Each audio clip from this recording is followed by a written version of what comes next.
hurt by your colleagues right now. You were against raising the debt ceiling, and it's been pushed up another $1 trillion. Do you feel like you're being heard or listened to? I think the American people are listening. I think that conservatives across the country are very worried about expanding, the credit line to $5 trillion. Congress has shown an irresponsibility. They're not good with money. We really shouldn't give them an expansive credit line. If we give them anything, it should be small and incremental.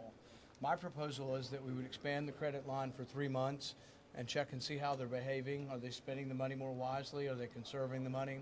And that's my position. So I'm not for the bill unless we remove the debt ceiling or unless we do it in small increments. What do you say to Republicans who say this will not increase the deficit? The bill? Yeah.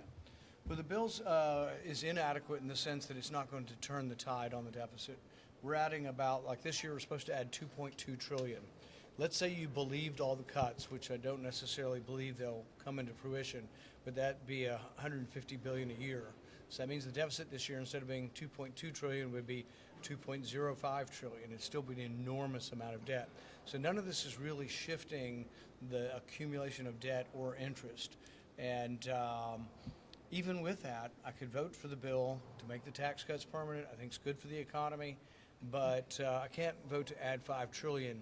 At the point Republicans vote unanimously or virtually unanimously for the debt ceiling, they own the debt. They already own the spending. In March, they used to call them, remember they called them the Biden spending levels? They're now the GOP spending levels, minus me. I didn't vote for them in March, but the spending levels are now Republican. The debt ceiling is a Republican. So it's a little hard for Republicans. They think it'll hurt them in the election to be hardcore. I think it hurts them in the election to be weak, because we roll around to 2026 elections, what are they going to say? Oh, Democrats, they're for borrow and spend. That's what we always have said, and it's true. But now the Republicans will have joined the Democrats in being for borrow and spend. Senator, can I ask? You get the sense One more and I that gotta the run. U.S. is going to attack Iran? I hope not. I think the lingering chance for diplomacy comes from restraint. The president has shown restraint in the past. The president's instincts are good, and I'm hoping the president will not get involved with the war.